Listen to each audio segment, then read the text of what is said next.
Good afternoon, everyone. My name is Jonelle Miller. The video that is about to be shown is Better World Day, with me and my old classmates and kids all over Detroit fighting for literacy, because you guys know, literacy is a civil right. Because of the little library I started reading. One day I was just at the park and I saw like this little book. He said, I'm rocking my new shoes. My shoes are so blue. And I just kept on reading books from that point on.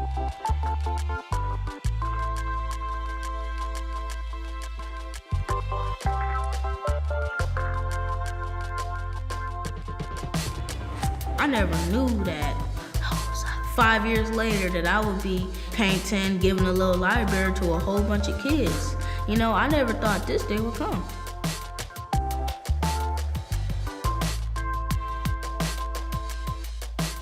Here in Detroit, we live in the book desert. So, we teamed up with all these other kids from all these other schools to do something about it. We have created 4 little libraries. Without literacy, we can't access our human rights. Our class studied the Universal Declaration of Human Rights. You have the right to be free, the right to get married. Like, if you don't know your rights, other people could just take them away from you. The literacy gap was actually an opportunity gap. We didn't have access to high quality curriculum. We have 80 K-8 schools adopting a brand new curriculum that really advances student knowledge beyond just the 4 walls of the classroom. We started with Esperanza Rising, and the students learned about the UDHR. And now they were immersed in it, using the curriculum, but in real life. And they learned about all the different organizations and how they protect human rights. They've done the research. They've actually taught their artists who worked with them about the human rights. Really, Detroit, all the kids have, like different problems in the world. So I was just representing all the different patterns. That's my design. Like the boombox was just... Literacy is one of the main factors for succeeding in life. Help us build a library with your gently used books. We all have our equal talents, but we don't have equal access and opportunity to get books. So we started making these little libraries, and the 4 that we have are part of that effort that you guys are going to put together today. What is our goal? 850. How is it going? Are they going in there? We're getting these books from teachers and from students. Thanks to their help, we'll be able to give some to other kids.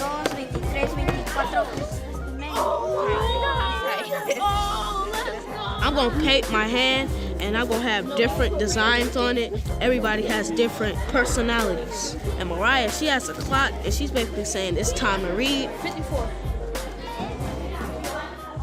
Grand total. 225.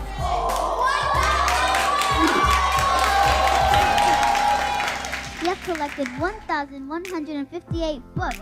Isn't that amazing? Thank you for this opportunity. Everyone thinking about making the world better at the same time, that's like a collective energy. We can have a better world. Not only that, we can have the children who are the future leading it. We can all play our part, just like the bees. Everybody has their own unique job where they're contributing to our superorganism. Multiple schools, the district, multiple people coming together for one reason. They want literacy to matter and be something in all of our kids' lives.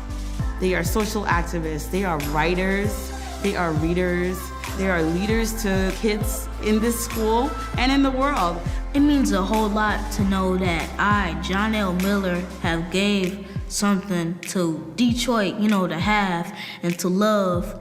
We had lots of help, but in the end, what you see up here, we did this. We are 5th graders from Detroit Public Schools, and we are here to contribute to a better world.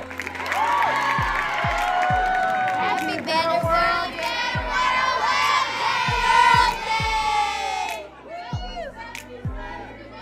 I'm gonna pass this legacy on down the road.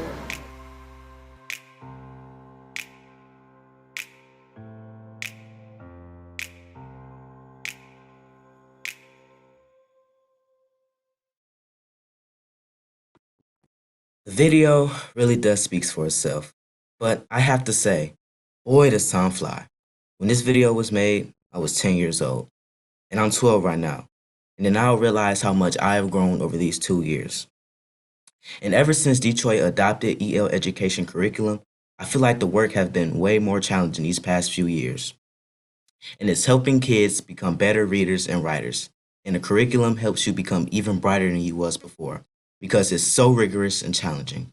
When EAA was going on, he was getting all the easy work and it wasn't right for us. But because of EL education curriculum, we are becoming brighter. And thanks to that, I just want to say thank you, EL education curriculum. It has made me the person that I am today. And at this time, I would like to introduce you to one of the game changers when it comes to literacy, instruction, and success for all students. Currently, Ms. Jordan is the master teacher for K-5 literacy at Burns, but the nation knows her as the Klingenstein Award winner for EL education, which just simply means that she is awesome and great at what she does by inspiring the love of literacy for all. At this time, let's hear from Ms. Jordan. Hello, everyone, and thank you, Jonelle, for such a warm introduction. Again, I am Tawana Jordan, and I am currently the master teacher and fourth grade teacher here at Burns Elementary School in Detroit, Michigan. As Jonelle said earlier, we are a part of the Detroit Public Schools Community District, where I have worked for over 24 years. Over the last 24 years, I had the opportunity to work with a variety of students and a variety of teachers, not only just here in Michigan, but all across the country. And during that time, I have picked up a lot of skills and a lot of strategies from a lot of different people. I have learned many things. I've learned a lot of to-dos and even a few to-don'ts, most from trial and error and even from trial and success. But one thing that I've learned is that education, there is no one size fits all. There is no secret formula or a hidden remedy that we're looking for. As a teacher, I had to learn to be flexible. I had to learn to move and grow with my students. And I learned the faster that I can move and monitor and adjust my lessons, the better outcomes for my students. Here at Burns Elementary Middle School, where I teach, it's a sort of diamond in the rough. A school that just 4 years ago was one of Detroit's lowest performing schools.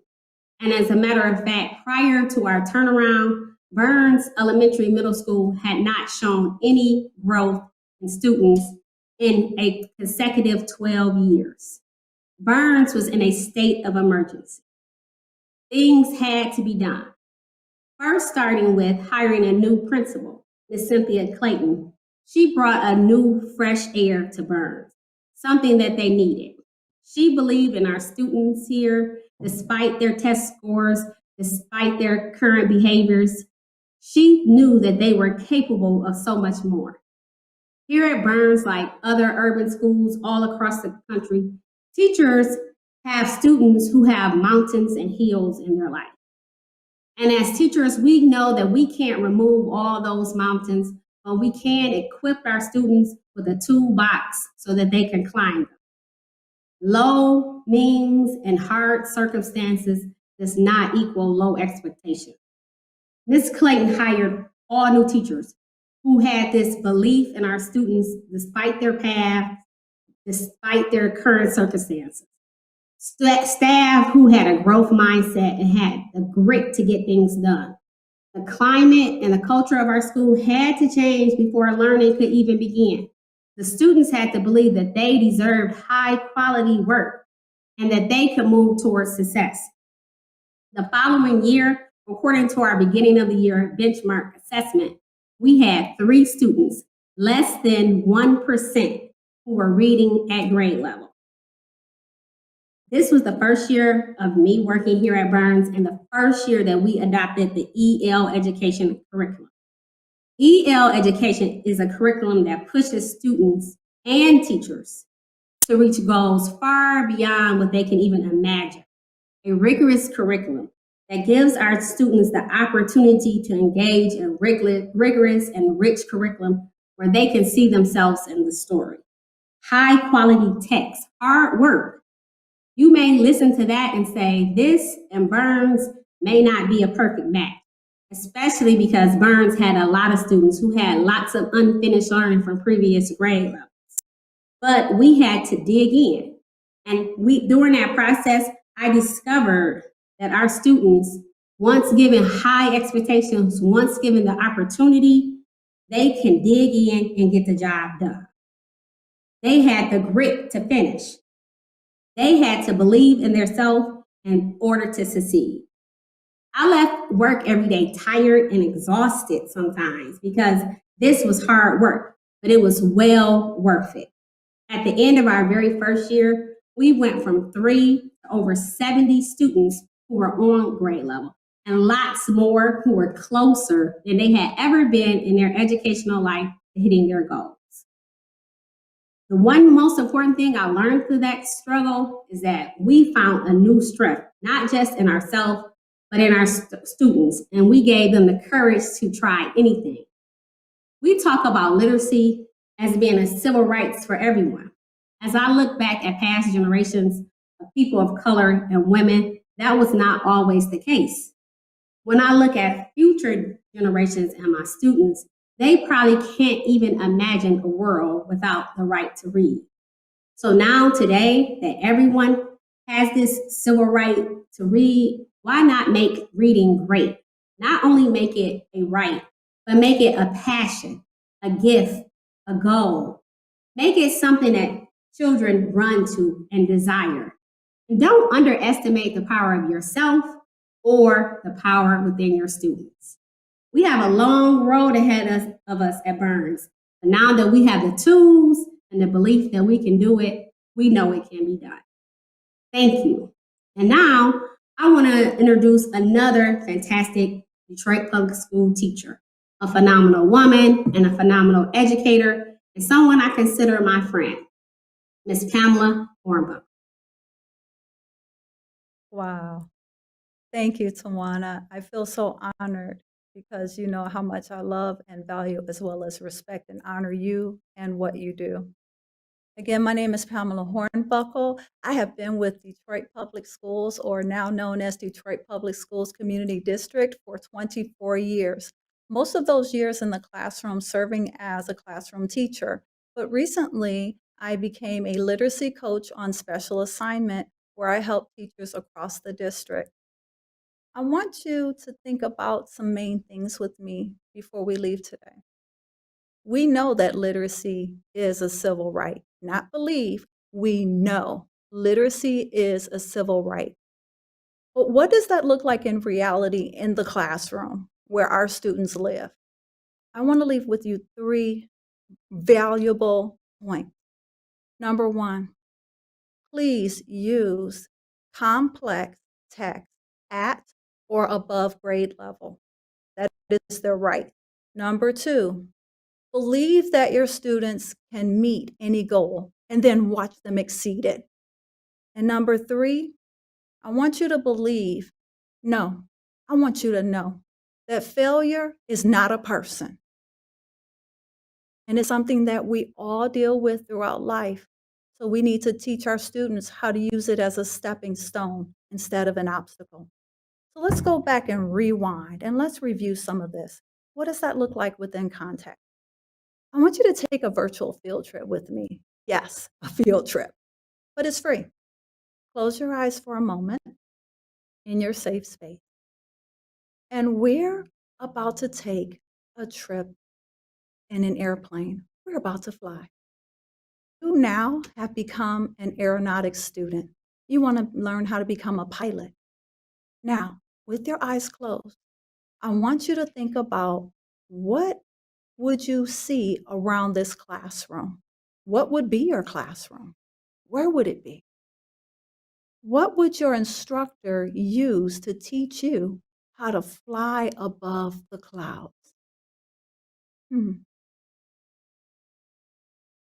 Now, as you contemplate that, I want you to just look at what's right in front of you. That would be the best practices to teach you how to fly. Now, open your eyes. I want to ask you one thing. Did you see a bicycle? What? A bicycle? Probably not. Even though a bicycle is more than sufficient to get you from point A to point B, but it's only used on the ground. It's not used to soar above the clouds. Same with complex text and at grade level complex text, I should say, versus below grade level text. Vastly different things. You can only expect your students to become proficient, no, let's scrap proficient, excellent readers if you supply them with the right tools to get to the right ends. What do I mean by that? How do we teach our students how to fly? In reading, how to become an excellent close reader? We give them complex text at and above grade level, and we allow them to develop that vocabulary, that higher thinking skills where they can think, talk, write, and they can also use their life experiences and bring it all together into this beautiful orchestration of a lifelong reader. The second thing, when we believe in our students, when we really believe in our students, there is nothing that is impossible to them. Absolutely nothing. I've seen this time and time again. And I'll cover that in a moment with a student I'll refer to as David. And finally, our students, when they struggle with reading, and after they struggle and fall, after a while, they begin to take on this sense of failure is no longer what I've done. Failure is now who I am. They take on a persona of failure. And we have to help them reshape their thinking. You are not the failure. You are a success. We are now going to look at failure within the right lens. Failure is just another means of saying, hey, didn't work that time. Let's try it another way. Or let's try another strategy. So now, how does that look like in everyday life? I want you to take a journey with me. In 2018, I actually became a struggling reader. But in February of 2018, right when our school district had adopted or was in the process of adopting EL education as our curriculum, which is actually very complex, I fell and I hit my head. I could read after that every word on the page phonetically without a problem, without even blinking an eye. But there was only one problem. I couldn't understand 3 simple words on the page. That was a huge problem. In February, getting ready for our state standardized test and moving my students who were also 80% or more English language learners to become proficient and above proficient readers. That was a task, but I didn't give up. Guess what? I also couldn't give up on myself. I found myself looking at the text as a struggling reader now in my 40s. What could I do? I had to go back and employ those same reading strategies that I would now have to again teach my students in the classroom. I had to learn them along with my students now. Chunking text down all the way, not just paragraph, not just sentence level, but down to word small phrases to develop my vocabulary again. And then building slowly but surely into sentences, into paragraphs of meaning. And finally, into whole pages of text at an adult level. Trust me, there were many nights that I cried and sometimes wanted to scream. But think about our struggling readers who've been there all of their lives. It was such a wake-up call for me like never before. I thought I understood my students, and to a small degree, I did, but not like that. For that entire year, I lived in their shoes. I walked, slept, and ate in those shoes. But it gave me a better depth of compassion and understanding, and also keys into the strategies that were more effective, most effective for my students to get them from point A to the clouds. I also want to tell you about a student named David. After that year of intense studying how to become a close reader again and my brain healing, the following year, I had a wonderful student named David. He came to me on the first day of school from another school. David had lost his father a year before he came to me. David actually watched his father die in his arms. He was diagnosed with PTSD. And now he had been struggling in school for over a year, even suffering with slight bouts of depression. So when he walked to my classroom with his mother, I immediately just opened my arms. I'm such a hugger. And I said, "Welcome, David," and gave him a huge hug. And I said, "Welcome to our classroom. Come right on in." And his mother just whispered, "Thank you," and walked out the door.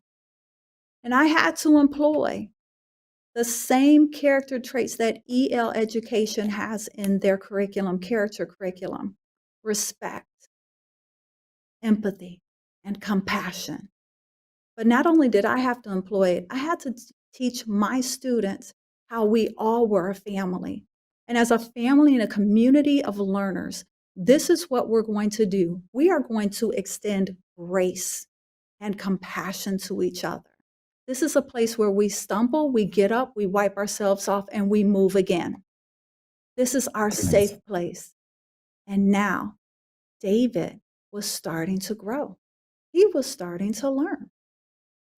David, at that place in September, scored at 3rd grade, and I was at 5th grade level using complex at and above grade level text. Do you know, within 4 months when we tested in January, David scored at mid-5th grade level. He had blown the ceiling off of any expectations I could ever set for him. And do you know, David, the very next day after we had our data conversation, he no longer sat like this in class. David came in, sat up, had pencil in hand, and was ready as a strong, close reading student at grade level. He knew, he finally came to the point that he realized he was not a failure. Failure was only an event. It's never a. So with those 3 things, literacy is a civil right. And how does that manifest in our classrooms again? By using at and above grade level complex text, by having high expectations and beliefs in our children, their abilities, and finally, recognizing failure is not a person, it's an event that we can use to grow and catapult us to the clouds. With that, thank you for listening, and I would like to hand it back over to Jonelle. Today, I hope that everyone has enjoyed this time and is now more informed on how students like myself and my crew at Burns, along with students across the nation, that need to be challenged when it comes to learning in order to reach their full potential. And I think to myself, what if literacy wasn't a civil right? Well, first, if literacy wasn't a civil right, I wouldn't be speaking to you guys right here at this moment right now. But it is. So I'm confident because I continue to be challenged, and what happens to me should happen for all kids. Thank you all so much. And again, I'm Jonelle Miller.